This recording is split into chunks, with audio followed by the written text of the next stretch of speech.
One last thing I want to talk about. You brought up this over the weekend, Ewok, and I think it's an interesting video clip and an interesting story. And a lot of the comments on it were just asinine, I thought. But Charles Hoskinson, he of Cardonzo fame, with that snippet video of him in his famous Hawaiian shirt, and I don't, not that he only has one, but I don't know where he was, some kind of event. Maybe you saw this, but it was about a 2-minute video clip where he essentially said that the industry doesn't need Bitcoin to survive, which kind of led me. I was thinking of what kind of a poll question to put in our group tonight, and I thought this was interesting. Is what best describes your relationship to Bitcoin? So BTC is part of my portfolio. I plan to buy BTC in the future is option number 2, or I'll never buy BTC again. I think it's interesting because we're at the stage where I think a lot of people are realizing that the returns are just not going to be there that obviously there used to be. Even seeing BTC go from 3K to 20K in a bull market before. Last time we saw 20K, from the lows, I don't know basically from top to top, 20K to 69K. This time, what are we going to see? 69K to 100 something K, maybe. So we don't know. But anyway, so far, BTC is part of my portfolio. It looks like 26% of our audience tonight holds Bitcoin right now. 15% plan to invest in it in the future. My guess when I hear that is like to preserve gains in the next bear market. And then I'll never buy BTC again is 59% of our audience, which is pretty much where I would be. I mean, it all depends on how you want to handle thing in a bear market. Like when you take profits, what you want to put it into. But yeah, I mean, I don't think I have much reason to get into it. And I think that's, interesting. Obviously, Charles Hoskinson wasn't just talking about price appreciation for Bitcoin. He was talking about the ancient like tech of it versus the things that we are having built now. So I totally understand critics to what his comments were, saying that maybe Cardano isn't the solution. I understand that, and of course he's going to steal his own thing. But he is right about BTC is a religion. I mean, he definitely has that. I mean, as much as we realize that like Hex and Pulse Chain and everything is, BTC definitely is too. But yeah, why would you be against proof of stake if you're a BTC maxi? He made great comparisons to desktop computers evolving to iPhones eventually.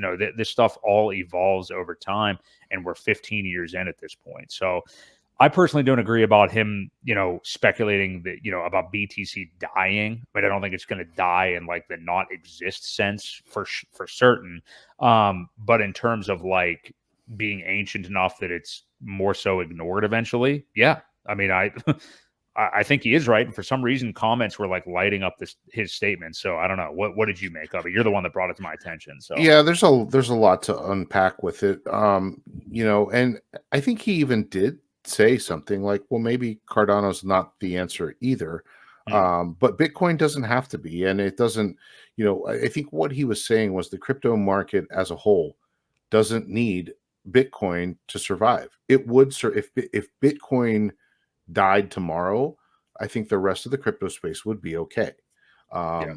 However, the exchanges do just fine. There's a lot of technicals out there that have been created that would do just fine if Bitcoin went away. People would just move their assets. So I think that was more his point, was, we don't need it to survive. It's there. It is the grandfather thing. It's old, father time, and it will be there for a while. However, something I read today is they're in some trouble, with the ordinals and that type of thing, which they're causing problems, blocking up the block space. So what do? Do you expand the block size? Do you get rid of the ordinals? There's a lot of things to take advantage of. And if you get rid of the ordinals, then there isn't really enough transactions to keep things going. It doesn't fund enough. So, on one hand, they need it. On another, they don't. So it causes a lot of problems. So, that's kind of where we're at. And again, it is the old, it's Windows 95. Right. It needs a lot of work. It needs a lot of upgrades, and unfortunately, it's so hard to do with the way it's coded.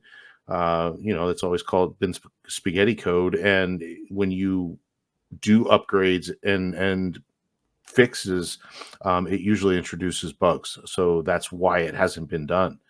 Um, you know, just where we're at. There are a bunch of new things out there that, and the maxi mentality will be there for as long as there are big bag holders in Bitcoin saying that is the only thing, because that's what they hold, Right. unfortunately.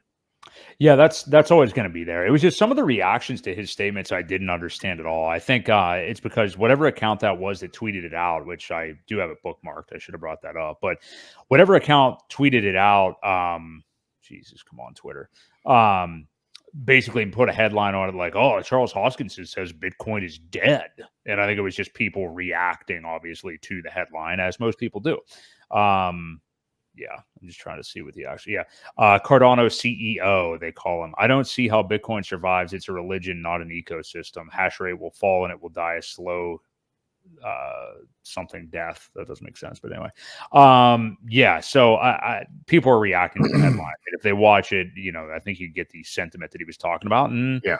I agree with them. Yeah. Yeah. So to your point about the ordinals, Ewok, because the Bitcoin ordinals thing has like all these people up in arms. Like Max Kaiser is losing his shit about it, and people that did buy Bitcoin way back in the day and are likely like billionaire status now and don't care about anybody else improving it or it going anywhere differently now and wanting just the rest of crypto to die. But Bitcoin maxis here tweaking out about ordinals, wanting ETFs for their sacred crypto. The hypocrisy is just, like the people that they hate in government. Like the hypocrisy of some of these maxis is just like the hypocrisy of the people that they supposedly dislike in government. They got rich from BTC, and now they want there to be zero innovation within crypto and no one else benefiting from it at this point. It's just like, so I don't understand that. I don't know. Is it as simple just as like I already got my riches from it and I don't care about anybody else? I mean, I just don't understand how you could ever be at any point in time against innovation. I don't understand it. Well, it's part of the maxi mentality. I think a lot of people in Hex suffer from it too. Now, the Yeah. difference is we've got a finished product that is pretty standalone and does amazing things. So, I don't want to say, well, they say that about Bitcoin, so that's why they act that way. But when you dig down deeper, it is old, outdated, slow. There's a lot of problems with it. We really haven't had any problems other than price down with Hex. That's the only issue that we've seen. It still works. It still prints that at that time every day.